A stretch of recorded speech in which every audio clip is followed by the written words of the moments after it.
찬송 한 장 부르시고 또 계시록 공부하시는 시간 가지겠어요.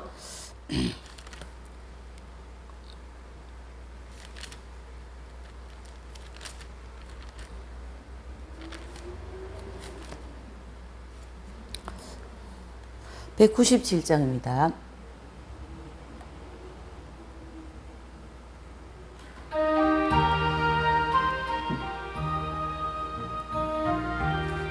이 세상 험하고 이 세상 험하고 나 비록 약하나 줄기도 힘쓰며 큰 권능 얻겠네. 주의 은혜로 대속하여서 피와 같이 붉은 죄 눈같이 이겠네. 주님의 권능은 한없이 크오니 돌 같은 내 마음 곧 녹여주소서. 주의 은혜로 대속하여서 피와 같이 붉은 죄 눈같이 이겠네. 내 마음이 약하여 늘 넘어지오니 주 예수 힘주사 굳세게 하소서. 주의 은혜로 대속하여서 피와 같이 붉은 죄 눈같이 이겠네. 죄사함 받은 후 새 사람 되어서 주 앞에 서는 나 늘 찬송하겠네. 주의 은혜로 대속하여서 피와 같이 붉은 죄 눈같이 이겠네. 이 세상 험하고 이 세상 험하고 나 비록 약하나 늘 기도 힘쓰며 큰 권능 얻겠네. 주의 은혜로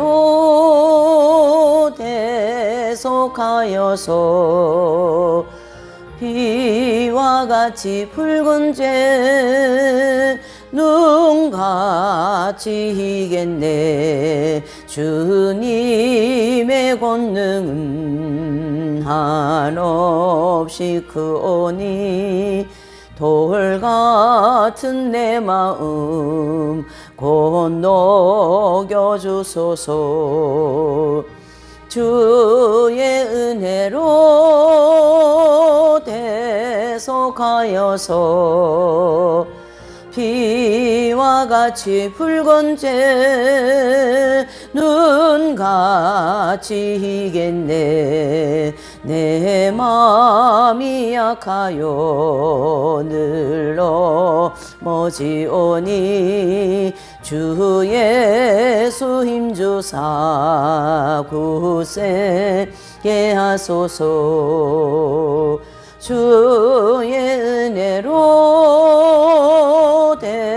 대속하여서 피와 같이 붉은 죄 눈같이 이겠네. 죄사함 받은 후 새 사람 되어서 주 앞에 서는 나 늘 찬송하겠네. 주의 은혜로 대속하여서 피와 같이 붉은 죄 바치겠네. 아멘. 기도하심으로써 또 우리 요한계시록 공부를 시작하시겠습니다. 하나님 아버지 감사합니다. 오늘도 이렇게 계시록의 말씀을 공부하도록 도와주심을 감사드립니다. 이 시대가 참으로 마지막 때임을 우리가 여러 가지 징조를 통하여 알 수 있고 또한 사람들의 마음을 살펴볼 때에 그러한 것이 더 느껴질 수밖에 없는 그러한 현실입니다. 아버지여, 이러한 상황에서 이러한 하나님의 말씀을 통하여 시대를 분별하고 마지막 때를 준비할 줄 아는 그러한 지혜로운 우리가 되도록 도와주시옵소서. 크고 작은 환난을 잘 이겨나가는 그러한 지혜로운 마음과 또한 믿음을 더하여 주시옵소서. 모든 걸 주님께 감사하옵고 예수님의 이름으로 기도 올리옵나이다. 아멘.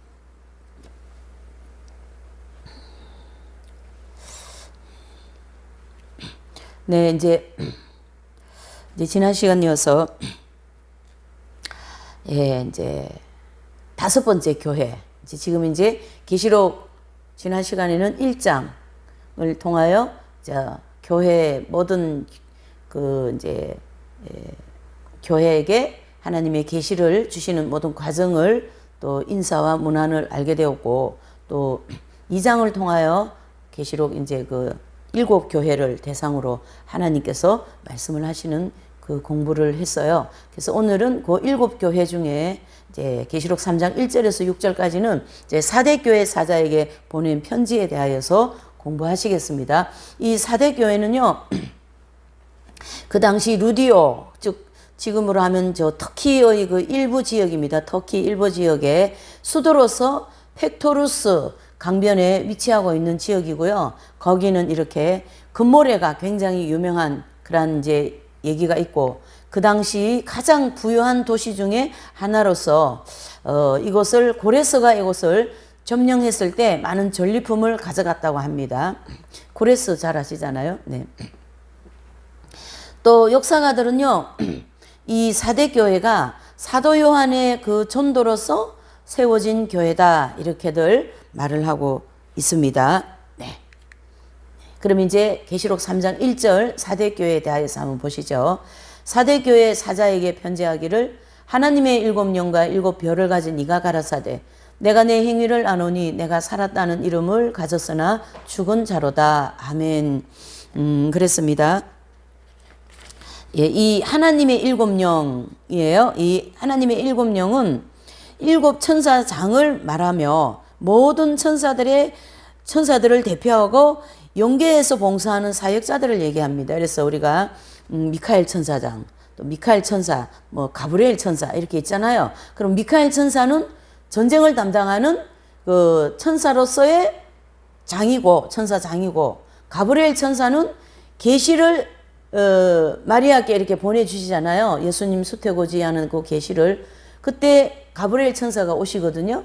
와 같이 계시를 담당한 모든 천사들은 가브리엘 천사장 휘하에 있다, 이래 보시면 됩니다. 그래서 천국은 정말로 질서가 정연한 그런 나라예요. 이런 걸 하나를 봐서도. 그래서 천사들도 그냥 무턱대게 막 이렇게 다니는 것이 아니라 천사장이 있고 각각 다 담당하는 그 일이 있어요. 그래서 전쟁을 담당하는 천사 미카엘, 그 다음에 계시를 담당하는 가브리엘, 이렇게 해서 음악 담당, 또 성도들의 상급을 가지고 이렇게 하나님 나라로 올라가는 그런 천사가 있어요. 그런 천사장이 있어요. 또 그 휘하에 있는 모든 천사들은 그 일만 하는 거죠. 우리 모든 성도들을 배후에서 도와준다, 이런 뜻이죠. 그래서 그 여기에 나온 요 7영은 모든 천사들을 대표하는 7 천사장을 가르치게 한다, 이렇게 보셔야 됩니다. 또 7별은요, 7교회의 목회자들을 말합니다. 7별은 뭐예요? 7교회의 목회자. 그래서 별은 목회자를 얘기한다, 그러한 뜻이 되는 거죠. 예, 그래서 교회를 위해서 봉사하는 그러한 이제 이 지상에서 사역하는 대표적인 일꾼들이죠. 누가요? 교회의 목회자들은. 예. 그래서 주님께서 모든 천사들과 또 모든 목회자들을 이렇게 붙잡고 일을 하시는 분임을 보여주고 있습니다.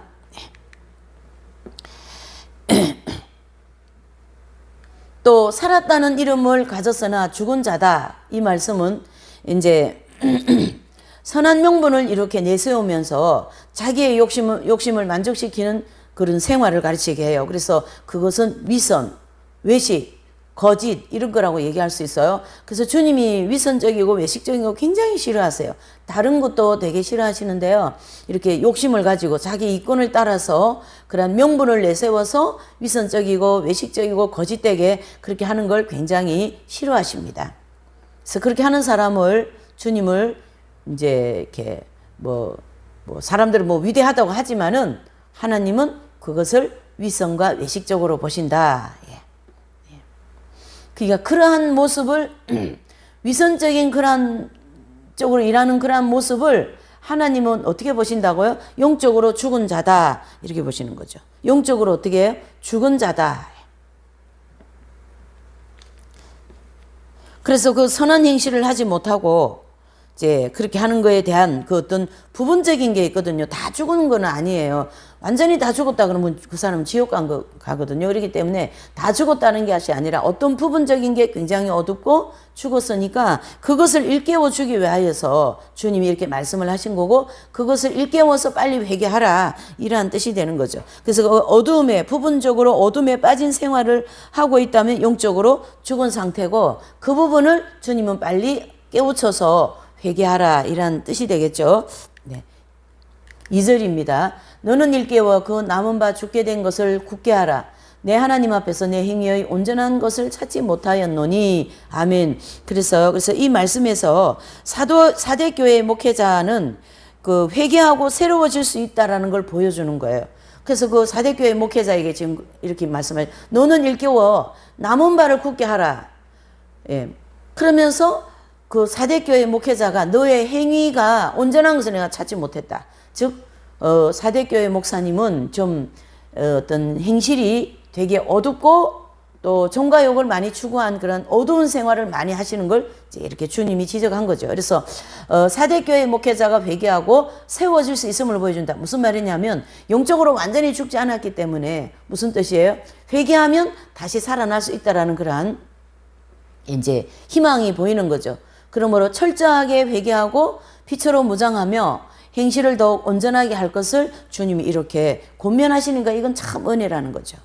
내가 너를 나 앞에서 내가 보니까 너무 빗된 행실을 찾지 못했다. 정말 큰일이다. 내가 너를 버리겠다. 그렇게 하면 안 되잖아요. 그 하나님의 긍휼하심과 자비하심 그렇게 안 하시죠. 그래서 내가 이렇게 하니까 너 회개하고 다시 영적으로 새롭게 하라. 굳게 하라. 이러한 뜻이 되는 거죠. 그래서 사대교회 그 남은 바 죽게 된 것 바로 사대교회의 목회자가 영적으로 완전히 죽은 것이 아니라 부분적으로 죽어 있다는 걸 얘기하고 있다는 얘기죠. 그래서 완전히 죽은 상태는 뭐예요? 거짓 선지자들을 가르치게 하고요. 굳게 하라. 그것은 선한 부분을 튼튼하게 하고 아닌 부분은 회개해서 새롭게 하라. 이란 뜻이 됩니다. 3절입니다. 그러므로 내가 어떻게 받았으며 어떻게 들었는지 생각하고 지켜 회개하라. 만일 일깨지 아니하면 내가 도적같이 이르리니 어느 시에 내게 임할는지 내가 알지 못하리라. 아멘. 그랬습니다.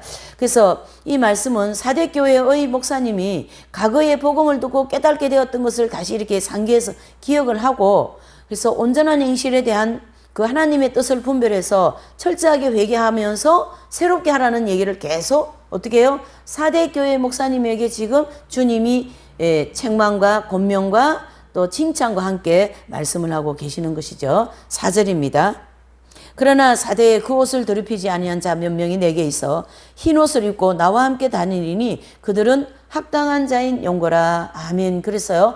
이것은 그 옷이란 것은 바로 무슨 뜻이냐면요. 자기 행실을 가르치게 합니다. 그 옷은 자기의 행실을 가르치게 얘기하고 또 사대교회는 어떤 큰 교회였는데요. 그 당시 그 큰 교회 성도들 중에 몇 명의 성도들이 자기 행실을 깨끗하게 즉 정결하게 했기 때문에 영적 할례, 은총 즉 흰옷을 입고 주님과 함께 동행할 수 있도록 하시겠다 이런 뜻이에요. 그래서 이 3절을 보니까 오히려 4절에 그러니까 3절까지는 목회자에 대해서 책망과 권면을 하셨는데 이 4절에는 보니까 사대교회에 그 옷을 더럽히지 않은 몇 명 있다는 얘기예요. 그분들은 하나님 보시기에 이제 조금만 더 연단 받으면은 흰 옷을 입고 주님과 함께 다닐 수 있을 정도로 영적으로 거룩해져요. 내지는 많이 성장한 성도가 있다. 그걸 얘기하는 거죠. 지금.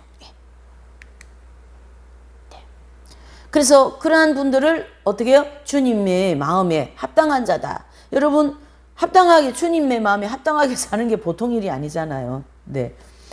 예, 보통 열심히 살아가지고는 그 성인 되기 직전까지 가야 되는 거예요. 예, 그만큼 프랜시스 성자라든가 주기철 목사님이라든가 그렇게 위대하게 살아야만이 합당한 자다 이렇게 인정을 받을 수 있을 정도로 열심히 사는 거겠죠. 그래서 하나님께서 다윗을 향하여서 내 마음에 무슨 자라고요? 합한 자다 이렇게까지 얘기한 것처럼 이 사대교회의 이 몇 명의 성도들이 하나님 마음에 합한 자다 이렇게 볼 수가 있는 거죠. 그래서 마음과 행실이 정결케 되어서 주님께서 어디로 인도하든지 따라가는 그러한 성도가 되었다라는 거죠. 그래서 계시록 14장 1절에서 5절에 보면요. 어린 양이 어디로 인도하든지 따라가는 자들과 같은 그러한 분들이 되었다라는 얘기죠. 3절과 5절입니다. 이제 5절과 6절입니다. 이기는 자는 이와 같이 흰옷을 입을 것이요 내가 그 이름을 생명책에서 반드시 흐리지 아니하고 그 이름을 내 아버지 앞과 그 천사들 앞에서 시인하리라. 귀 있는 자는 성령이 교회들에게 하시는 말씀을 들을지어다. 아멘. 그래서 이긴 자들에게 흰옷을 입게 하신다라는 것은 무슨 뜻이냐면요. 의롭다 하심을 받은 즉 영적 할례를 받게 하시겠다라는 걸 가르쳐 주고 있어요. 그래서 이 흰옷은요. 광야 연단 과정을 다 마치고 난 다음에 너는 이제 모든 연단을 다 마치고 내가 보기에 합당하게 어떻게 해요? 거룩해졌다라는 그 증표로서 입혀주는 옷이 흰옷인 거거든요. 흰옷. 그래서 의롭다 하심을 받은 것은 바로 영적 할례를 받는 거다 이렇게 볼 수가 있는 거죠. 또 이와 같이라는 그 표현은요. 매우 중요하다는 얘기죠. 이와 같이라는 표현은 무슨 뜻이냐면 이와 같이 사대교회 안에는 몇 명의 성도가 자기의 옷을 깨끗하게 했으므로 땅에 사는 동안 그렇죠. 이 땅에 사는 동안 중요합니다. 동안에 흰옷을 입고 주님과 함께 동행을 하게 됐다라는 얘기예요. 다른 말로 하면은 이 땅에 살면서 그동안 우리 공부한 거 있죠. 익은 열매 되었다. 또 심령의 천국이 이루어졌다. 또 죄와 사무행법에서 해방되었다. 그런 모든 말씀이 이루어진 분들이에요. 이 사대교회 몇 명의 성도들이요. 그래서 흰옷을 입고 주님과 함께 동행할 것이다 하는 말씀이죠. 또 계시록 7장 9절에 보면 천국에 들어갈 거는 모든 사람들 뭐 이 땅에서 익었든 대환란에서 익었든 영계의 상층부에서 익었든 어디에서 익든지 다 익고 나면 어떻게 해요? 흰옷을 입혀주시는 거거든요. 그래서 계시록 7장 9절에 보면은 큰 무리가 어린 양의 피에 그 옷을 씻어 어디에요? 자기 옷을 깨끗하게 씻어서 그리로 들어오는 그 모습 즉 자기 옷 깨끗하게 씻겼기 때문에 흰옷을 입고 천국 들어오는 모습으로 보여주는 것이죠. 그러나 여기에서는 교회 시대의 이긴 자들이 이 땅에 살면서 흰옷을 입고 있었다라는 게 포커스죠. 왜요? 이 땅에서 교회 시대 이긴 자가 되었다 그런 뜻이에요. 네. 그래서 출애굽기 32장 또 32절 33절에 보면요. 여호와께서 모세에게 생명책에서 반드시 흐리지 아니하고 그 이름을 시인하리라 라는 그런 말씀이 나오거든요. 이것은 완전한 구원을 보장해 주시겠다라는 말씀이에요. 무슨 말씀요? 너는 내 것이다. 이렇게 마치 아브라함이 75세, 85세, 99세에 이삭을 바침으로써 너는 나 앞에서 완전하다. 이렇게 말씀하신 것처럼 완전한 구원을 보장해 주신다라는 거예요. 예. 이 말씀은 그러면은 완전한 구원을 보장해 주신다는 이 말씀은 생명책에 이름이 기록되었다가 흐려질 수도 있다 이래 보셔야 되는 거죠. 그래서 생명책에 이름이 기록되었어도 흐려질 가능성이 있다라는 걸 이 말씀에 즉 출애굽기 32장 32절 33절에 이 말씀은 그걸 암시해 주고 있어요. 네. 이 당시에 모세는 그 생명책에 이름이 흐리지 않게 해주시겠다라는 거고요. 하나님 뜻대로 살지 않으면 생명책에서 이름이 흐려질 수 있다. 이런 뜻이에요. 예. 자, 그 이름이 지어진 사람들 대표적인 여기 인물들이 여기 나와 있어요. 자, 예수님의 12제자 중에 한 분 있죠. 누굽니까? 가룟 유다. 또 니골라라는 사람이 있잖아요. 초대교회 7 집사 중에 한 사람이죠. 니골라. 또 마니라는 사람도 있고, 이 마니, 아리우스, 요셉 스미스, 아리우스 이런 사람 다 초대 교부 시대의 이단들이고요. 요셉 스미스, 또 박태선, 문선명, 조희성, 이만희 등 이런 교회 시대의 긴 시간 동안 가라지들. 그래서 내가 예수다, 뭐 자기가 예수님 노릇하고 말이죠. 그렇게 하는 모든 분들은 악령이 합일되어 가지고 이렇게 가라지가 되었다라는 것이죠. 이렇게 된 분들은 대표적으로 이름이 기록되어진 분들이고요. 또 교회 다니면서도 뭐 점쟁이도 찾아가고 굿도 하고 막 그렇게 갈 때 안 갈 때 다 다니면서 교회 생활 하는 분들은 사실 이름이 지어질 수 있는데요. 그 생활을 회개하지 않고 이렇게 안 하면요. 사실 천국 가기 쉽지 않지 않을까요? 예수님을 안 믿으니까 교회는 나가고 있지만 심령에 믿음이 없다라는 뜻이죠. 그래서 굉장히 그런 것도 우리가 조심을 해야 됩니다. 네, 이제 6번째 교회, 빌라델베아 교회 사자에게 보낸 편지입니다. 계시록 3장 7절에서 13절의 말씀이죠. 이제 빌라델베아 교회는요, 사대에서 동쪽으로 약 15마일 떨어진 지역에 위치한 도시입니다. 그래서 그 도시는 항상 지진이 많이 일어났대요. 그래서 일본이 지진 많이 일어나는 것처럼 항상 지진의 위험을 안고 있었고, 또 7교회 중에 역사가 가장 짧은 교회입니다. 어디가요? 요 빌라델베아 교회가. 그리고 소아시아가 이슬람 교도들에게 짓밟힐 때에도 남아있었던 유일한 기독교의 보로다, 이렇게도 보고 있습니다. 3장 7절이에요. 네, 한번 읽어보시죠. 시작. 빌라델베아 교회 사자에게 편지하기를 거룩하고 진실하사 다윗의 열쇠를 가지신 이 곧 열면 닫을 사람이 없고 닫으면 열 사람이 없는 이가 가라사대. 아멘. 그래서 여기서 주님의 모습은 어떤 모습으로요? 다윗의 열쇠, 곧 큰 권세를 가지신 분으로 나타나 계십니다. 큰 권세를 가지신 그런 분이시다라는 거죠. 누가요? 주님의 모습이 지금 빌라델베아 교회 사자에게 보여진 모습은 그렇다라는 거예요. 8절을 보실게요.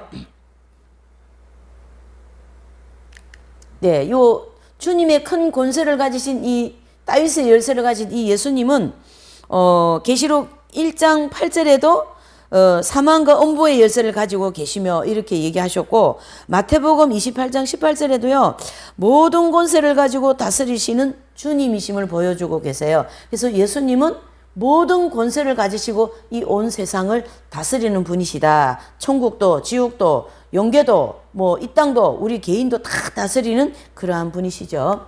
8절입니다. 볼지어다 내가 내 앞에 열린 문을 두었으되 능히 닫을 사람이 없으리라. 내가 내 행위를 아노니 내가 적은 능력을 가지고 내 말을 지키며 내 이름을 배반지 아니하였도다. 아멘. 그래서요. 자, 내가 내 앞에 열린 문을 두었으니 능히 닫을 사람이 없다. 이 말씀은요, 하나님께서 예수님의 그 이름으로 열린 문, 즉 천국 문을 이렇게 열어놓으시고 빌라델베아 교회 목사님을 통해서 빌라델베아에 있는 그 모든 지역에 복음 진리가 증거되게 하시겠다라는 뜻입니다. 그래서 이 빌라델베아 교회의 목사님을 통하여 그 빌라델베아에 있는 모든 지역에 복음을 전해서 많은 영혼들을 구원해서 천국에 데리고 가시고자 하는 그러한 계획을 말씀한 거죠. 또 열린 문은 뭡니까? 아무도 닫을 사람이 없는 문이다라는 것을 이제 말씀하시면서 절대 주님의 그 주권을 강조하는 거죠. 한번 천국 문이 열리면요, 예수님이 닫지 않으면은 아무도 못 닫고, 예수님이 한번 이 천국 문을 닫으면 아무도 못 연다라는 거예요. 그만큼 강력한 권세를 가지고 주님이 지금 이제 나타나신 거죠. 또 내가 내 행위를 아노니 이렇게 말씀하셨어요. 배반치 아니하였도다. 이것은 이 빌라델베아 교회 사자가 많은 환난과 핍박을 받았지만은 죽도록 충성하고 끝까지 주님의 말씀을 지키고 또 배반하지 않았다. 그렇게 말씀하고 계십니다. 그래서 주님이 굉장히 칭찬하는 거죠.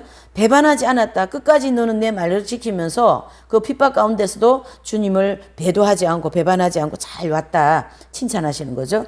적은 능력은 무슨 뜻이냐면요, 빌라델베아 교회 사자에게 하나님의 생명이 내주합일되기 직전에 이 광야 연단 과정, 그에서 신앙생활을 할 때 가지고 있었던 능력을 가르치게 합니다. 그래서 우리가 이렇게 모형적인 진리를 보면 이스라엘 백성들이 광야에서 모세의 인도를 받으면 쭉 가나안 땅을 향하여 나가고 있었잖아요. 그 광야에 있었던 그 이제 신앙생활은 천국을 상징하는 가나안 땅 들어간 성도들보다 능력이 작다라는 거죠. 결과적으로 뭐냐면 고린도전서 12장과 고린도전서 13장을 볼 때 고린도전서 12장은요 여러 가지 은사를 줘서 이 광야를 잘 통과해서 믿음에 성장하라고 주신 은사라면 고린도전서 13장은요 사랑의 은사를 주시잖아요. 그러니까 그 사랑의 은사는 뭡니까? 바로 큰 은사라는 거예요. 그래서 원수를 사랑할 수 있는 사랑, 뭐 나와 같지 않은 사람을 막 넉넉하게 사랑하면서 이기고 나갈 수 있는 그런 강력한 능력을 말하는데, 여기서 지금 이 빌라델피아 교회 사자에게 말씀하시는 이제 이제 능력은요 바로 무슨 능력이냐면 적은 능력은 바로 광야에서 열심히 익은 열매를 향하여 나가는 그 과정에 있을 때 주어지는 능력이 적은 능력이다, 이런 뜻이에요. 그래서 이 빌라델피아 교회 목사님은 이 적은 능력을 가지고도 그 연단을 받으면서 그 환난 속에서 잘 이겨나갔다, 이렇게 보시면 되고요. 또 빌라델피아 교회 이 사자가 또 큰 능력이라고 있잖아요. 그 큰 능력은 바로 뭐냐면 인내 말씀을 지키면서 열심히 어떻게 해요? 연단을 받고 영적 할례를 받고 난 다음에는 큰 능력이 주어지는 거예요. 그래서 광야에 가는 성도들의 능력은 적은 능력, 가나안 땅 들어간 이긴 자 경지에 들어간 성도들의 능력은 큰 능력이다, 이렇게 보셔야 되는 거죠. 그래서 빌라델피아 교회 사자가 하나님의 생명이 내주합일된 후부터는 큰 능력을 가지고 그 인내의 말씀을 지키게 된다, 그렇게 말씀하신 거죠. 구절을 보실게요. 보라, 사단의 회 곧 자칭 유대인이라 하나 그렇지 않고 거짓말하는 자들 중에서 몇을 내게 주어 저희로 와서 내 발 앞에 절하게 하고 내가 너를 사랑하는 줄 알게 하리라. 아멘. 그랬어요. 자, 이 본문을 자세히 보세요.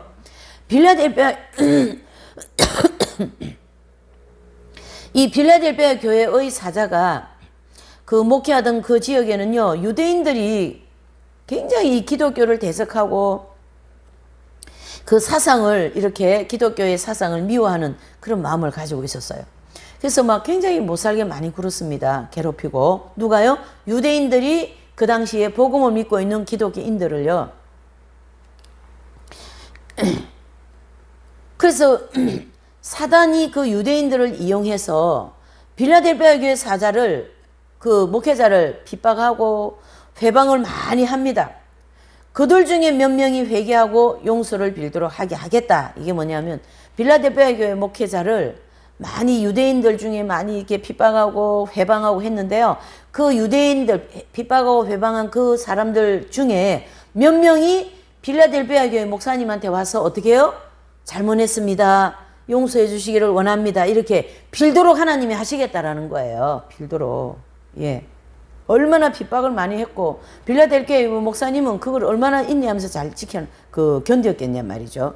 주님이 이렇게까지 해주신 때는 보면 말이에요. 그래서 주님께서 빌라델피아 교회 사자를 지극히 사랑하심을 이렇게 알게 하시겠다는 얘기죠. 그래서 빌라델피아 교회 사자는 내가 붙잡고 있는 능력의 종이다, 그걸 보여주시겠다, 이런 뜻이죠. 3장 10절입니다. 시작. 내가 나의 인내의 말씀을 지켰은즉 내가 또한 너를 지켜 시험의 때를 면하게 하리니 이는 장차 온 세상에 임하여 땅에 관한 자들을 시험할 때라. 아멘. 자, 인내의 말씀을 지켰은즉, 이 말씀은요 이 빌라델피아 교회 사자가 많은 환난과 고통 가운데 인내의 말씀을 지키면서 연단받아서 어떻게 해요? 장성한 자, 즉 이긴 자가 됨을 말씀하고 있는 것이죠. 그래서 광야 연단 과정을 다 마친 분이 바로 이 빌라델피아 교회의 목사님이다, 이래 볼 수가 있는 거죠. 무엇을 하면서요? 인내의 말씀을 지키면서요. 그래서 이 인내의 말씀을 지키는 것은요, 여러분, 뭐 성령 충만할 때 뭐 한동안 뭐 말씀도 잘 지키고 원수 사랑도 하고 진짜 오른쪽 뺨을 때리는 격이 되면 왼쪽 뺨도 돌려대는 격으로 그렇게 가는 어떤 한순간 충만할 때, 그게 아니라 충만할 때도 충만하지 않을 때도 하나님의 말씀을 지키기 위해서 끝까지 인내하고 저 미운 원수들을 사랑하고 말이죠. 얼마나 많이 모함을 하고 미워하고 그래 했겠냐 말이죠. 그 당시에 유대인들이 이 빌라델피아 교회 목사님을. 그래도 그것을 다 어떻게 해요? 인내와 사랑과 온유로서 견뎌냈다. 즉 인내했다 이런 뜻이에요. 그러면서 하나님의 핏대 말씀을 지킨 그러한 분이시다 이렇게 보면 되는 거죠. 그런 연단을 잘 받아서 믿음이 장성한 자가 되었고요. 이긴 자가 되었고요. 광야 연단 과정을 다 마친 분이다라는 걸 말씀해주고 있는 것이죠. 또 온 세상에 임하여 시험하는 때, 이 온 세상에 임하여 시험하는 때를 어떻게 해요? 면하게 해주시겠다 이렇게 얘기하시잖아요. 무슨 말이냐면 이 온 세상에 임하는 시험의 때는요. 마지막 때 일어날 7년 대환란을 가르치게 합니다. 그래서 그 7년 대환란과 같은 시험의 때를 면하게 해주겠다 이렇게 보셔야 되는 거죠.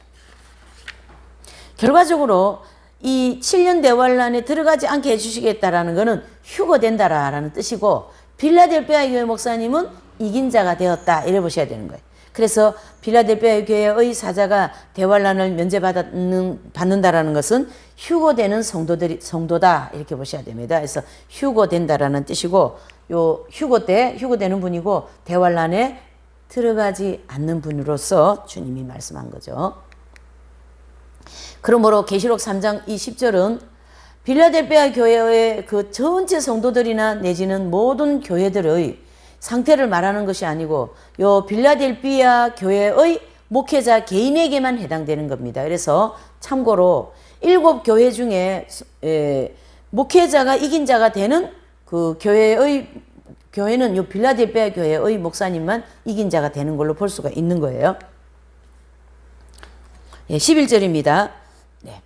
내가 속히 이 말이니 내가 가진 것을 굳게 잡아 아무나 내 면류관을 빼앗지 못하게 하리라. 아멘. 그랬어요. 그래서 내가 속히 이 말이니 그것은 임박한 주님의 재림에 대해서 말씀한 거고 내가 가진 것을 굳게 잡으라 이 말씀은 빌라델피아 교회의 목사님이 생명의 면류관을 받기 전에도 적은 능력을 가지고 인내의 말씀을 잘 지켰고 또 이 편지의 말씀은 그 주실 당시에는 큰 능력과 은총을 받은 어떤 그런 그 사역자가 되었다는 얘기죠. 그래서 그 면류관을 잡고 늘 깨어서 충성하라고 주님께서 권면하시는 말씀이에요. 그렇게 이제 하시면서 내가 가진 것, 그래서 요 빌라델피아 교회 이 목사님이 가지고 있는 것이 뭔가 여기 쭉 나와 있어요. 바로 풍성한 은총, 영적인 지식, 선한 행실, 튼튼한 믿음, 생명의 면류관 등등의 소유한 이 모든 것을 굳게 잡고 있으라 이런 뜻이죠. 내가 가진 것이 이거니까.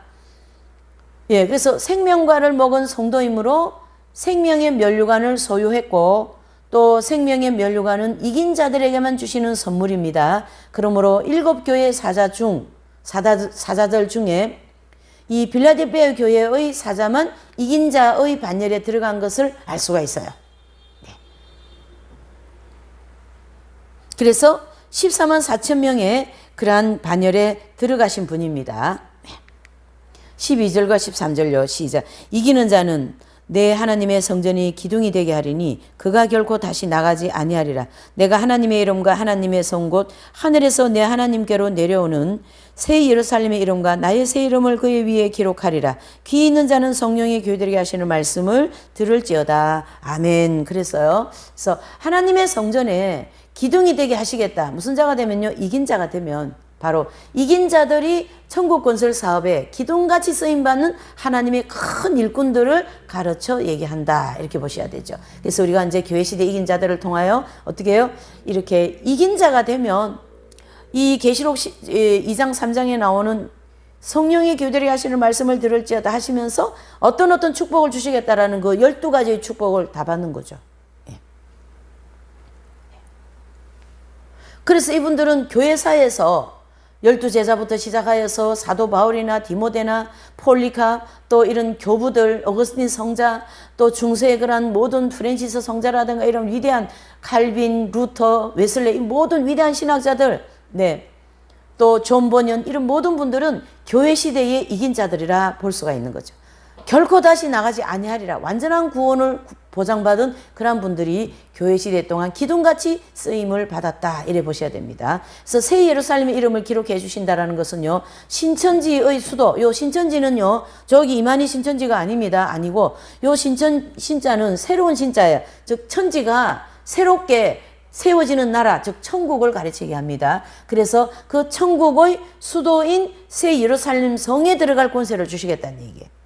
새 예루살렘 이름을 기록해 주신다라는 것은 바로 천국의 가장 하나님 보좌와 가까이 빛이 밝은 곳, 거기에 어디입니까? 삼층천에 들어가게 해주시겠다, 그런 뜻이죠.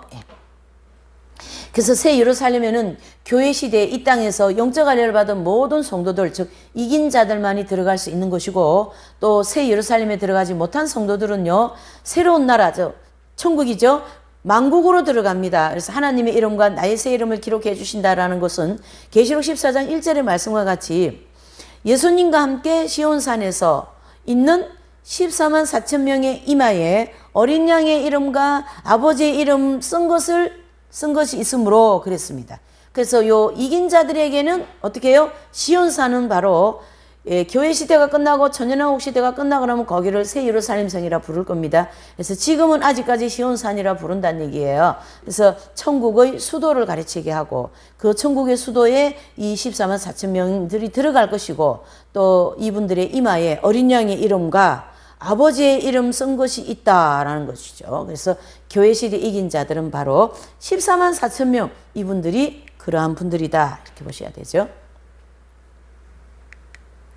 마지막 교회, 7교회, 라오디게아의 교회 사자에게 보낸 편지입니다. 계시록 3장 14절에서 22절의 말씀이에요.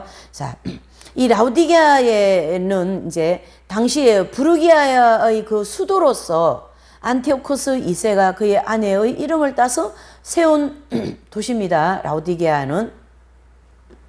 또 이 도시는요, 루코스 골짜기에 위치했고요, 금융의 중심, 그런 그 금융, 즉 아마 그런 뭐 지금으로 하면 은행이 많은 그러한 도시인가 봐요. 또 이곳이 이곳 그 면적은 이제 이곳은 면적이 아니고 면직이나 모직 사업이 굉장히 발달한 그러한 지역입니다.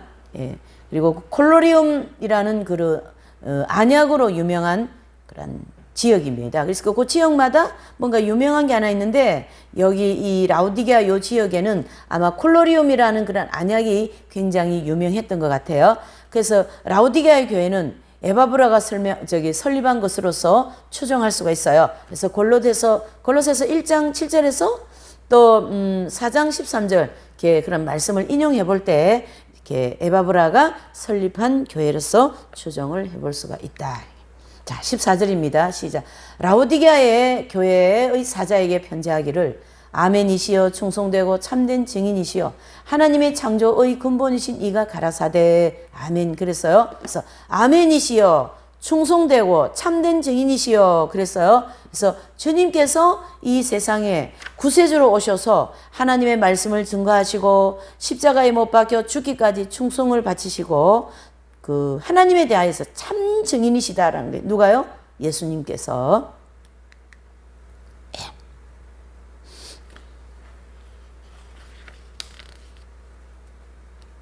또 하나님의 창조의 근본이신 이것은요, 말씀이 육신이 되신 분으로서 만물을 창조하신 누구예요? 하나님. 즉 요한복음 1장 1절 또 3절 14절에 쭉 나오는 그런 말씀이에요.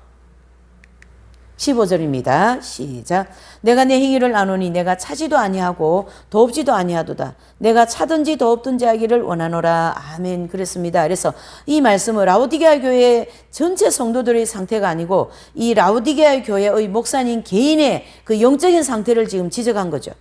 그래서 주님이 그 라오디게아 교회 목사님 이렇게 보니까 참 이렇게 말씀하시죠. 내가 내 행위를 아노라, 아노니 이렇게 말씀하셔서, 그래서 하나님께서 라오디게아 교회의 목사님을 감찰하시는 가운데 모든 생활 구석구석까지 다 알기도 하시고 알게 되었다, 그런 뜻이죠. 그래서 우리의 모든 생활 영적 구석구석을 주님이 불꽃 같은 눈동자로 다 살피고 계신다, 이렇게 보셔야 돼요. 참 하나님의 그 불꽃 같은 눈동자 앞에 서 있으면 정말 두렵고 안 떨릴 사람이 어디 있겠습니까? 지금 그런 상태입니다. 저의 행위, 여러분들이 우리 모두의 행위를 이렇게 살피시겠죠. 네. 그래서 차지도 않고 덥지도 않다. 예, 그래서 차든지 덥든지 하라. 이 말씀은 라우디게아 교회 사자가 미지근한 신앙을 가지고 있는 것을 주님이 책망하시는 거죠. 그래서 차가운 신앙이 되든지 아니면 뜨거운 신앙이 되어서 하나님을 잘 섬기라, 그렇게 권면하는 말씀이고요. 또 하나님께서 성도들이 이 신앙이, 성도들 우리의 모든 신앙이 뜨겁게 되기를 원하세요. 예, 미직지근한 거는 별로 이렇게, 예. 그래서 차가운 신앙은 죽은 상태이고 뜨거운 신앙은 활발한 신앙 상태이다, 이렇게 보는 거죠. 그래서 차든지 뜨겁든지 하라, 지금 그렇게 얘기한 거죠. 16절입니다. 내가 이같이 미지근하여 덥지도 아니하고 차지도 아니하니 내 입에서 너를 토하여 내치리라. 아멘. 그래서 토하여 내친다. 이건 무슨 뜻이죠? 바로 7 촛대를 붙잡고 계신 주님의 손에서 내어버림을 당하겠다라는 거예요. 그래서 회개하지 않고 하면 내어버리시겠다, 그런 뜻이 되는 거죠.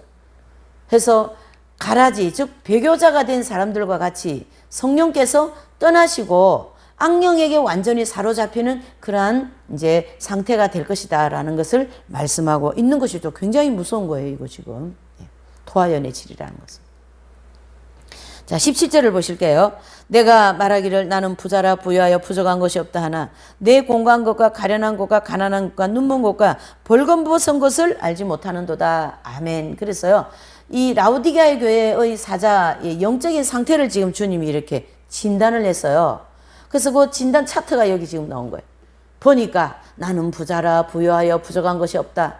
하나, 주님은 너는 공고하고 가련하고 가난하고 눈도 모르고 벌거벗고 참으로 너는 그것도 알지 못하는 이 영적 상태를 지금 이 몇 절에 17절에는 그 차트를 지금 보여주고 계신 거죠. 그래서 이 라우디게아 교회 목사님은 이 영적 상태가 외모로 판단하는 사람들의 그 판단과 중심을 보시는 주님의 판단이 큰 차이가 있음을 보여주시는 거죠. 그래서 하나님은 아무리 큰 교회에 많은 일을 했다 해도 그 중심을 보시고 하나님 중심적으로 판단하시는 그러한 여호와는 중심을 보시는 여호와라, 이렇게 말씀한 거잖아요. 그래서 라우디게아 교회의 사자는 스스로 부족함이 없다라는 것으로 착각하고 있는, 이게 더 무서운 거예요. 내가 부족함이 뭐가 있냐. 나는 교회도 잘했고 목회도 잘했고 성도도 많고 사례비도 많이 받고, 예, 인기도 있고 스펙도 굉장하고, 내가 부족한 것이 없다라고 아주 착각하고 있는 아주 무서운 영적 상태, 이 상태가 오히려. 외적으로 교수인가 많은 교회에 목회를 하고 많은 보수를 받고 좋은 주택, 좋은 살림 가구, 그런 거 풍족한 환경에서 생활하기 때문에 축복받고 성공했다고 하지만, 그러면서 자만에 빠져 있는 그런 모습을 말씀한 건데요. 어떻게 해요? 참으로 공고하다. 바로 로마서 7장과 같이 죄성의 법칙으로 인해 고민하는 그런 빈약한 영적 상태를 가르쳐 얘기하고요. 가련하다라는 것은 주님 보시기에 굉장히 뭐한다요? 불쌍하다. 가난하다라는 것은요, 연단받은 믿음을 갖지 못한 상태고 또 영적으로 풍성한 은총을 가지고 있지 못한 상태를 가르치게 합니다. 예. 영적으로 굉장히 가난하다라는 건데요. 사실 우리가 이런 말씀을 보면요, 굉장히 아버지 이렇게 해야 돼요. 내가 이런 상태일 수가 있는 거거든요. 영적인 이렇게 가난한 상태가 될 수가 있는 것이거든요. 또 눈 멀었다, 이것은요, 양심의 눈이 꺼져가는 동불처럼 흐려진 상태이고 선과 악, 영적인 것과 육적인 것을 분별치 못하는 그러한 상태를 가르쳐 얘기하는 것이죠. 벌거벗었다라는 것은 바로 이 죄성과 정욕의 행실 가운데 그 죄성과 정욕의 지배를 받아 나타나는 행실이 많이 있다라는 거죠. 네. 참 우리가 이 라우디게아 교회 목사님 같이 영적 상태가 되지 않았나 많이 우리가 깊이 생각하고 반성하고 회개를 많이 해야 될 줄 믿습니다. 네. 18절입니다. 내가 너를 권하노니 내가 내게서 불로 연단한 금을 사서 부유하게 하고 흰옷을 사서 입어 벌거벗은 수치를 보이지 않게 하고 안약을 사서 눈에 발라보게 하라. 아멘. 그랬어요. 그래서 불로 연단한 금을 사서 부유하게 하고, 요것은 주님의 그 주시는 그 시험의 불 가운데서 연단을 잘 받아서 믿음을 가짐으로써 영적으로 어떻게 해요? 부유한 상태가 되어라. 그런 뜻이고요. 진정한 부자는 뭘까요? 바로 그 시험의 불 가운데서 연단을 잘 받은, 연단받은 믿음을 많이 가지고 있는 사람들이 부유한 거예요. 부자예요. 그래서 교회 시대 이긴 자들은 이 많은 연단을 잘 받고 했기 때문에 영적으로 부유한 분들이고 영적으로 부자예요. 사실은 그분들은. 네. 그래서 그 불 가운데서 연단을 받으며 믿음을 잘 이렇게 성장한 분들이 영적인 부자다. 이렇게 볼 수가 있는 거죠. 네. 그래서 불로 연단한 금을 사서, 즉 성도들이 연단은 이거 연단은 주님의 은총으로만 가능한 겁니다. 나 연단 받겠다고 그렇게 해서 또 주진 않아요. 주님이 이 연단을 줘서 너가 잘 견디겠다 싶으면 연단 주셔가지고 영적으로 어쨌든 하나님은 조금이라도 우리가 성장되기를 원하고 또 하나님 나라에서 상급 많이 받기를 원하시는 분이 하나님이시거든요.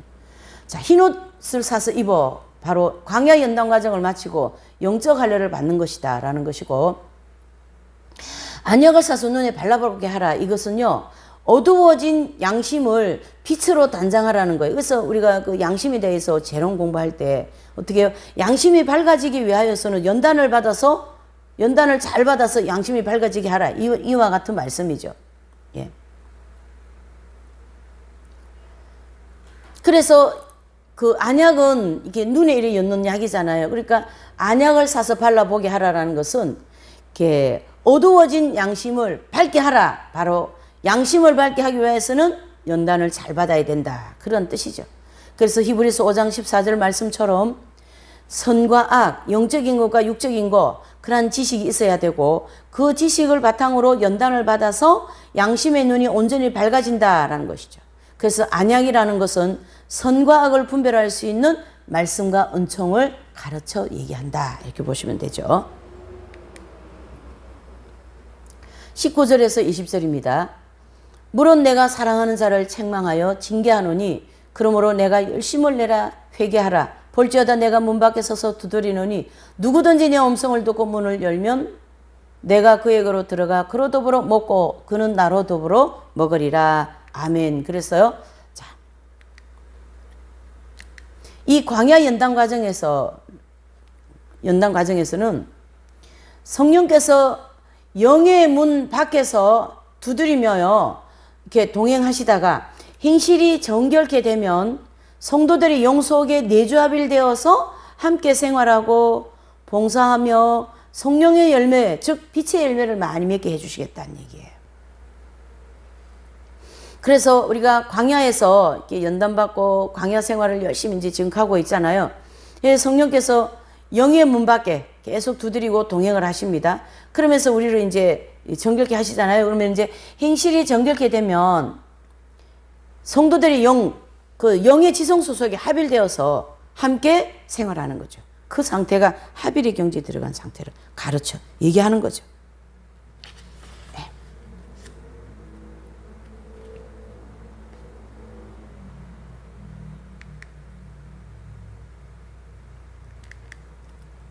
그래서 내가 그로 더불어 먹고 그는 나로 더불어 먹으리라. 바로 주님의 생명이 성도들의 영 속에 합일되어서 열심히 삶을 성령의 인도를 받게 하시겠다. 빛의 열매를 맺게 하시겠다. 라는 뜻입니다.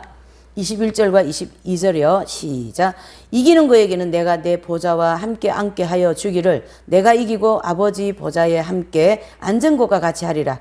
귀 있는 자는 성령이 교회들에게 하시는 말씀을 들을지어다. 아멘. 그랬어요. 그래서 주님께서 마귀와 세상을 이기시고 또 보좌에 앉으신 것과 같이 교회 시대의 이긴 자들에게 천국에서 보좌에 앉게 해주시겠다라는 그 약속의 말씀입니다. 그래서 이 보좌는 그냥 의자와 그런 건 다릅니다. 어때요? 보좌는 왕들이 앉는 그런 장소이죠. 의자, 보좌. 그래서 이 보좌는 왕권을 받은 성도들의 좌석이다. 이래 보면 됩니다. 그래서 이긴 자가 되면은 왕권을 주시겠다라는 뜻이에요. 결과적으로. 예. 자, 이렇게 해서 이제 계시록 2장 3장에 나오는 7교회에 대하여서 우리가 다 살펴봤습니다. 그래서 7교회를 향하여 주님이 책망, 그 다음에 권면, 또 어떤 이 라오디게아에게 목사님에게 연단받아서 열심히 또 너의 그런 영적인 상태를 새롭게 하라 한 것과 같은 그런 모든 말씀을 이 시대에 이 7교회에게만 해당되는 것이 아니라 저와 여러분들의 오늘에 살아가는 모든 이 상황의 함께 적용하고 접목하여서 우리의 모든 삶이 새롭게 되어지기를 바랍니다. 예, 이제 두 번째는요, 이제 4장을 보시는데요. 이 4장은 어디에 내용이 기록되어 있냐면은 천상낙원 본부에 대해서 기록되어 있어요. 그래서 천국의 수도, 거기에도 중앙, 센터, 거기에 대해서 지금 설명하고 있다고요. 어디예요? 천상낙원 본부, 이렇게 얘기합니다. 거기를. 그래서 이 천상낙원 본부에서 7년 대화를 집행할 집행본부, 이렇게도 얘기할 수 있죠. 그래서 7년 대화는 일어나는 모든 일들이 이 천상낙원 본부, 하나님 보좌가 있는 여기에서 다 어떻게 해요? 일어난다. 거기서 집행하고 집행한다. 이렇게 보셔야 되죠. 그래서 계시록 4장 1절에서 11절까지의 제목은 천상낙원 본부에 대해서 말씀하고 있습니다. 1절이요 보십니다. 이 일 후에 내가 보니 하늘에 열린 문이 있는데 내가 들은 바 처음에 내게 말하던 나팔 소리 같은 그 음성이 가로되 이리 올라오라. 이후에 마땅히 될 일을 내가 내게 보이리라 하시더라. 아멘. 그래서요. 자, 여기 또 1절에 첫 마디에 보니까 이 일 후에 이런 말을 하셨습니다. 그래서 앞장에서 기록한 계시를 받은 후에 다른 계시를 받는다고 이렇게 연결해 주시는 그런 말이죠. 그래서 이제 연결해 주시는 말이고, 또 하늘에 열린 문 이렇게 얘기했습니다. 예. 하늘에 열린 문은 이제 이 사도 요한이 성령의 감동으로 어떻게 합니까? 입신하여서 천상낙원 본부로 들어가는 그 들어가기 위한 그 통과하는 문을 가르치게, 이 문은, 예. 이 열린, 하늘의 열린 문을 가지고 또 이렇게 달리 해석하는 데가 있어요. 그래서 이 열린 문을 교회에 대한 말씀이 3장까지만 나오므로 교회 시대가 끝나 성도들이 휴고되는 문으로 해석한다. 이거는 또 아니죠. 성도들이 휴고되는 문이 아니고요. 여기에 열린 문은 무슨 문이냐면 사도 요한을 이제 그 전까지는 이렇게 환상을 보여주셨다면 이제 이 4장의 내용은 사도 요한 영이 아예 빠져나가가 천상 낙원 본부에 입신을 시키는 거예요. 그 들어가는 문을 하늘에 열린 문 이렇게 말씀하신 거예요. 그래서 여기 잘 정리해 놓았잖아요. 그러나 이 열린 문은 사도 요한 개인이 입신하여 천국에 들어갈 문임을 가르쳐 준다. 또 처음에 말하던 나팔 소리 같은 그 음성은 바로 뭡니까? 우리가 계시록 1장 10절에 보면 예수님께서 나팔 소리 같이 크고 강한 음성으로 말씀을 하셨잖아요. 나팔 소리 같이, 그게 나팔 소리가 아니고 예수님의 음성이 나팔 소리 같이 들렸다라는 거예요. 와 같이 처음에 말하던 나팔 소리 같은 음성이 들렸다, 이 뜻이에요. 이제 사도 요한을 천국에 불러 올리시는 입장이죠. 이리로 올라오라 이렇게 얘기했어요. 그것은 반모 소매에 있는 그 사도 요한을 천상낙원 본부로 입신시키기 위하여서 주님이 부르시는 음성이죠. 그래서 주님의 음성. 또 입신시키기 위한 그 목적이 있어요. 그것은 앞으로 장래에 일어날 모든 일들을 이 사도 요한에게 보여주기 위하여서 이제 입신을 시키는 목적이 있는 거죠. 2절을 보실게요. 시작. 내가 곧 성령에 감동하였더니 보라 하늘에 보좌를 베풀었고 그 보좌 위에 앉으신 이가 있는데, 아멘. 그래서요, 하늘의 보좌를 베풀었고, 이것은 천상낙원 본부의 중앙에 있는 하나님의 보좌를 가르치게 합니다. 예, 보좌를. 또 그 보좌 위에 앉으신 분은 누구십니까? 삼위일체의 하나님을 가르쳐 얘기하시는 거죠. 3절입니다. 앉으신 이의 모양이 벽옥과 홍보석 같고 또 무지개가 있어 보좌에 들렸는데, 아멘. 그래서요, 그래서 그 모양이 뭐 같습니까? 녹보석 같더라. 바로 보석같이 빛나고 아름다운 하나님을 이렇게 녹보석 같더라라고 이제 표현을 한 겁니다. 무지개가 보좌에 이렇게 들러 있다라는 거죠. 이것은 하나님이 하신 모든 약속은 반드시 이룬다라는 것을 얘기하고 있습니다. 그래서 무지개는 약속을 의미하거든요. 그래서 하나님이 하신 약속은요, 반드시 이룹니다. 예. 그걸 의미하고요. 4절입니다. 또 보좌에 둘러 24보좌들이 있고 그 보좌들 위에 24장로들이 흰 옷을 입고 머리에 금 면류관을 쓰고 앉았더라. 그렇게 말씀하고 있어요. 그래서 요 24장로들은 어떤 분들이냐면요. 구약시대 이긴 자들이에요. 어떤 분들요? 구약시대 이긴 자들. 그래서 어떤 이제 그 분들은 또 해석을 또 24 요 장로를 달리 해석합니다. 뭐 어떻게 해요? 24장로를 신약시대 12사도와 구약시대 12족장이라고 이렇게 해서 24장로 이렇게 해석을 해서 주장하는데 좀 맞지가 않습니다. 그래서 요 24장로들은 구약시대 이긴 자들,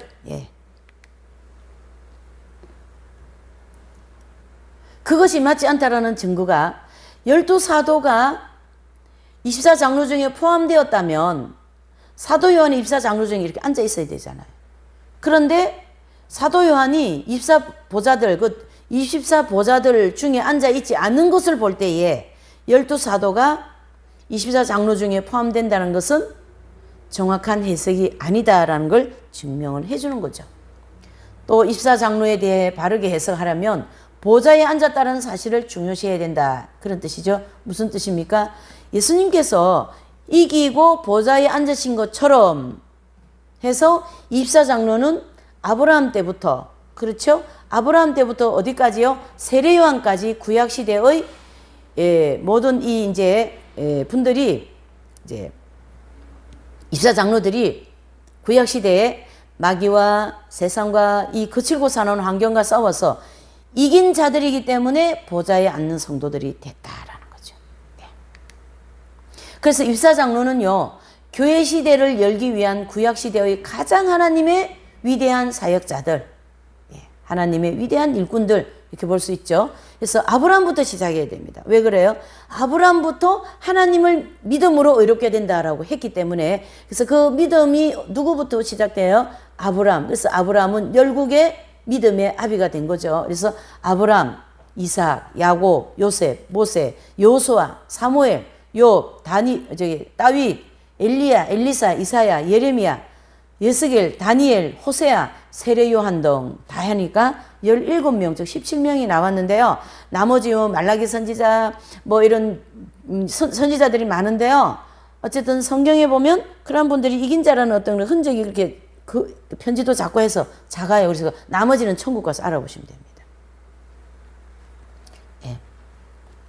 그게 불충분한 그 자료가 성경에 자료가 불충분하기 때문에 나머지들은 이제 천국 가서 찾아보시고요.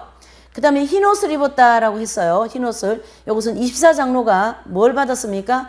영적 할례를 받고 의인이 됐다는 얘기죠. 흰옷은 의인을 상징하는 것이니까. 또 면류관을 썼다라는 것은요, 면류관은 이긴 자들이기 때문에 쓰여지고 있는 것이고, 또 24장로가 만약에 천사라면 면류관을 쓸 수 없는 거죠. 면류관은 무엇과 싸워서 이긴 거에 대해서 주시는 면류관이잖아요. 뭐 경기를 해가지고 이기면 면류관 씌워줘. 월계관 같은 거 씌워주잖아요. 와 같은 입장이죠. 그래서 24장로와 같은 이 교약 시대 이긴 자들 역시 마귀와 세상과 그처럼 사는 환경과 싸워서 이기셨기 때문에 면류관을 쓰고 있다. 이래 보셔야 되는 거예요. 그래서 예레미야나 이사야 이런 분들은 얼마나 많은 고난을 받으십니까? 다니엘이나 이런 분들요. 예. 그래서 여기에 면류관, 마귀, 세상, 역경을 이긴 사람들에게 하나님께서 승리했다고 씌워주는 면류관이죠. 5절입니다. 보좌로부터 번개와 음성과 내성이 나고 보좌 앞에 7 등불 켠 것이 있으니 이는 하나님의 7 영이라. 아멘. 그랬어요. 그래서 번개, 음성, 내성, 이것은 공의로우신 하나님의 그 위엄을 가르쳐 얘기하고요. 또 모세 시대에 하나님께서 시내산 강림하실 때 번개, 음성, 내성으로 나타나신 것을 출애굽기 19장 16절 20절에 나오고 있습니다. 네. 또 7영은요 7 천사장들을 말하고 모든 천사들이 아까 대표라고 그랬잖아요. 대표를 가르치게 하고요. 또 성경에 나온 이 천국의 군대 장관 누굽니까? 미카엘 천사장. 네. 아까 좀 제가 얘기했잖아요. 미카엘 천사장은 이제 전쟁을 담당한 천사라 했잖아요. 그래서 다니엘 12장 1절, 유다서 1장 9절에 이제 보면 이제 미카엘 천사장은 천사를 담당하고 또 다니엘 12장 1절, 유다서 1장 이제 9절 보면 계시를 담당한 가브리엘 천사장이 있어요. 가브리엘 천사장. 네.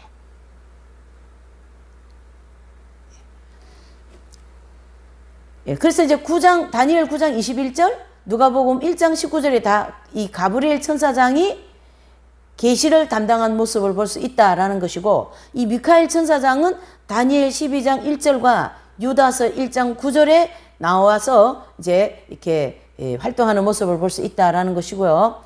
이제 참고로 요건 참고예요. 외경에 보면 이 천사장들이 이렇게 이름이 나와 있어요. 그래서 라파엘, 라고엘, 사라카엘, 레미엘, 우리엘 천사장. 그래서 라파엘, 라고엘, 사라카레엘 이런 천사장은 다 뭐 상급을 갖다 나르는 천사들 중에 천사장이고, 이러한 모든 직무를 가지고 있는 중에 천사장들입니다. 그래서 이 천사장들은 권능과 직무가 각각 다르고 영원한 천국이 준비되는 동안 하나님 나라에서 행정부의 어떤 역할이에요? 장관들과 같은 역할을 한다라는데, 이 천사장들은요. 그래서 일곱 영은 성령이니 뭐 이렇게 하시면 안 된다라는 거예요. 또 일곱 등불이라고 한 이유는 뭡니까? 바로 어둠의 세력, 즉 악령들로부터 교회와 성도들을 보호하고 봉사하는 하나님의 사역자들이고요. 성도들이 하나님 법 가운데 양육을 받으면서 천국에 들어갈 수 있는 준비가 이루어지도록 봉사해 주시고 우리를 도와주시는 분들이 누굽니까? 천사들입니다. 또 하나님의 빛으로 단장을 한 천사들입니다. 예, 그래서 이제 이렇게 어떻게 해요? 등불같이 환하게 그렇게 표현을 한 거예요. 어떤 사람들은요, 이 일곱을 완전수라 그래가지고 뭐 일곱 영을 성령 해석한다고 하잖아요. 그건 아닙니다. 네. 왜 그런다면 유일하신 하나님이 영이기 때문에 일곱, 여덟 이렇게 숫자로 이렇게 할 수는 없는 거예요. 맞지가 않죠. 네. 그냥 하나님의 성령은 성령으로 하시면 됩니다. 네. 또 계시록에 일곱 영에 대한 기록이 이렇게 있는데요. 계시록 1장 4절에도 하나님 앞에 일곱 영이 있다라고 나옵니다. 그래서 이 일곱 영이 성령이시라면 보좌 위에 계셔야지 어찌 보좌 앞에 있냐, 그 뜻이거든요. 또 계시록 3장 1절에도 예수님께서 일곱 영과 일곱 별을 붙잡고 일을 하신다라는 거예요. 그래서 일곱 영, 일곱 별은 동일한 하나님의 사역자들이에요. 그래서 일곱 영은요, 영계에서 하나님께서 붙잡고 일하는 천사들을 가르치게 하고, 또 요 일곱 별은 이 땅에서 하나님이 대표적으로 붙잡고 일을 하는 목회자들을 가르치게 한다, 이렇게 보셔야 됩니다. 그래서 하나님의 사역자들, 즉 동일하다, 이렇게 보는 거죠. 여기 잘 정리해 놓고 있죠. 일곱 영은 영계에서 봉사하는 하나님의 사역자들, 일곱 별은 이 세상의 교회에서 봉사하는 하나님의 사역자들. 그래서 히브리서 1장 14절에 보면요, 천사들은 하나님께서 뭐 하는 영이라고요? 부리는 영이다 하기 때문에 성령과 일곱 영을 동일하게 보면 안 된다라는 걸 지금 이렇게 쭉 설명을 해주고 있습니다. 6절입니다. 시작. 보좌 앞과 수종과 같은 유리바다가 있고 보좌 가운데 보좌 주위에 네 생물이 있는데 앞뒤에 눈이 가득하더라. 아멘. 그래서요, 그 수종 같은 유리바다가 있어요. 그래서 천국의 수도인 어디예요? 지금은 시온산이라고 그러잖아요. 거기는 새 예루살렘 성의 땅이 유리처럼 투명하게 보입니다. 3층천에는 새 예루살렘이라고 하는 그 3층천에는요, 이 바닥이 밝은 유리처럼 보입니다. 그래서 유리바다, 이렇게 수정 같은 유리바다 이렇게 얘기했잖아요.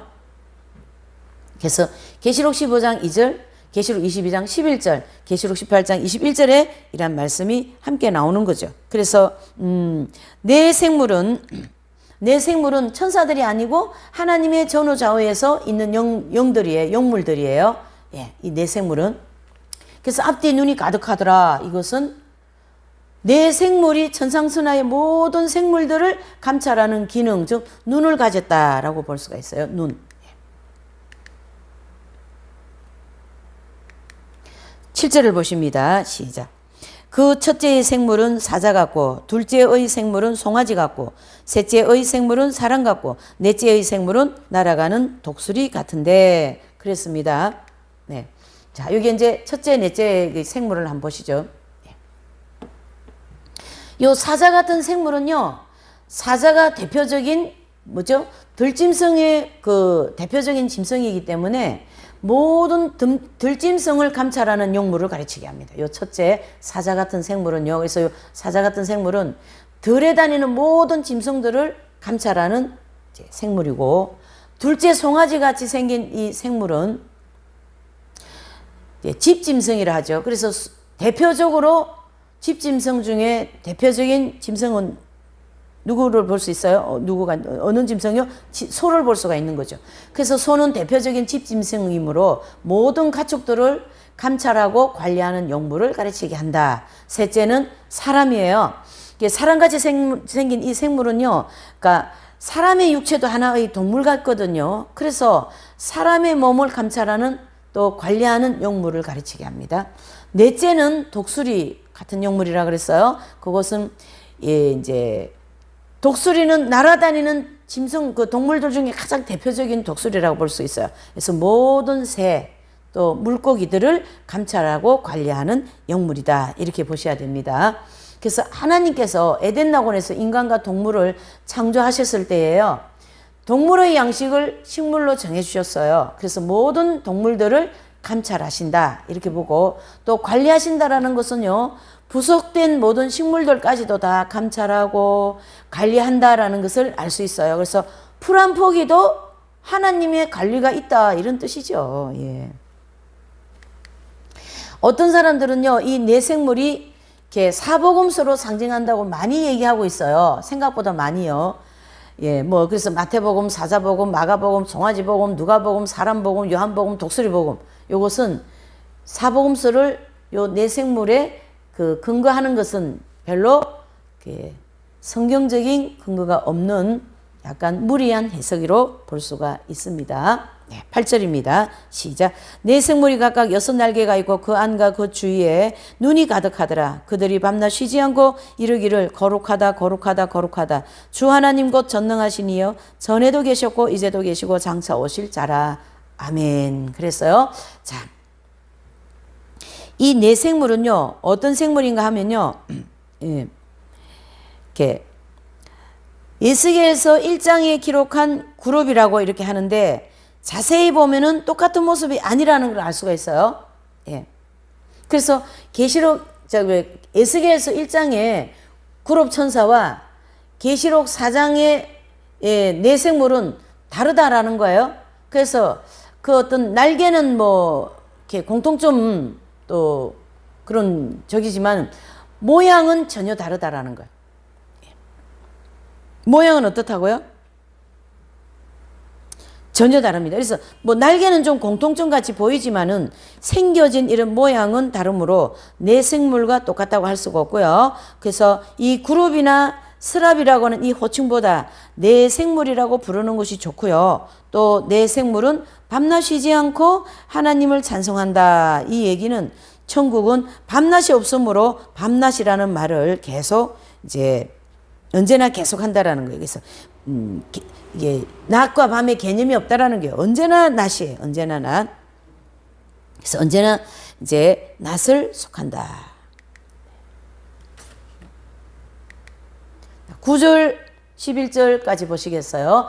그 생물들이 영광과 존귀와 감사를 보좌에 앉으사 세세토록 사시는 이에게 돌릴 때에 24장로들이 보좌에 앉으신 이 앞에 엎드려 세세토록 사시는 이에게 경배하고 자기의 면류관을 보좌 앞에 던지며 가로되 우리 주 하나님이여 영광과 존귀와 능력을 받으시는 것이 합당하오니 주께서 만물을 지으신지라 만물이 주의 뜻대로 있었고 또 지으심을 받았나이다 하더라. 아멘. 그랬어요. 그래서 요 24장로들은요 24장로가 하나님의 보좌 앞에 면류관을 이렇게 던지면서 경배하는 모습인데요. 요 24장로들이 어떤 분들이었다고요? 마귀와 세상과 역경을 이기고 이 면류관을 쓰게 된 것은 오직 하나님의 은총으로만 되었다라는 그런 겸손한 모습이에요. 사실은. 그래서 그 면류관 쓴 것은 우리의 공로는 없고 오직 하나님의 은총으로 되었기 때문에 겸손하게 경배하면서 하나님께 영광 돌리는 모습입니다. 면류관을 이렇게 던졌다라는 것은 약간 원어 해석하고 조금 이렇게 차이점이 난 것 같아요.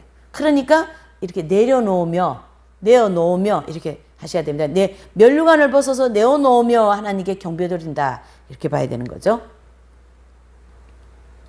또 요한복음 14장 1절에서 2절에 보면 성도들의 처소가 모두 준비되기까지, 즉 신지 영원한 천국이죠. 완성되기까지 천상락원 본부에 있는 24장로와 네 생물은 하나님의 비서관 역할을 하고, 또 일곱 영, 일곱 천사장, 또 이 장들은 하나님의 뭐예요? 정부 장관들과 같은 역할을 하게 됩니다. 그래서 일곱 천사장 수하에 있는 모든 천사들은 공무원과 같은 역할을 한다는 얘기죠. 그래서 이 천국 하나님 보좌가 있는 그 중앙 센터의 구조를 지금 딱 정리한 거예요. 그래서 하나님께서는 대통령과 같은 역할이고, 24장로와 네 생물은 비서 같은 입장이고, 일곱 영과 일곱 천사장들은 하나님의 정부 장관들 같은 역할이고요. 모든 천사들은 하늘나라의 어디라고요? 천국의 공무원들과 같은 역할을 한다. 이렇게 보셔야 되는 것이죠. 예. 자, 이렇게 해서 이제 우리가 오늘 3장과 4장을 공부하였어요. 그래서 3장은 마지막 이제 네 교회를 공부하였고, 그 다음에 4장에서는 뭐죠? 천상락원 본부라고 하는 그 센터 중앙, 거기에서 이제 그 있는 모든 구조, 또 거기에 일어나는 모든 일들을 이제 조금 살펴보았습니다. 네. 오늘은 여기까지 하겠습니다. 기도하시겠어요? 하나님 아버지 감사합니다. 오늘 이 요한계시록을 공부하면서 또 일곱 영에 대하여서, 네 생물에 대하여서, 하나님의 보좌에 대하여서, 24장로에 대하여서 이 중요한 진리를 또 공부하였으니, 또 하나님의 이 계시록의 말씀을 잘 정돈하여서 말씀을 왜곡되게 하지 말고, 또 올바로 알고 바로 또 전하고, 또 바른 그 신앙생활을 할 수 있도록 은혜를 베풀어 주시옵소서. 이 한 시간 주님 지켜주심을 감사드리오며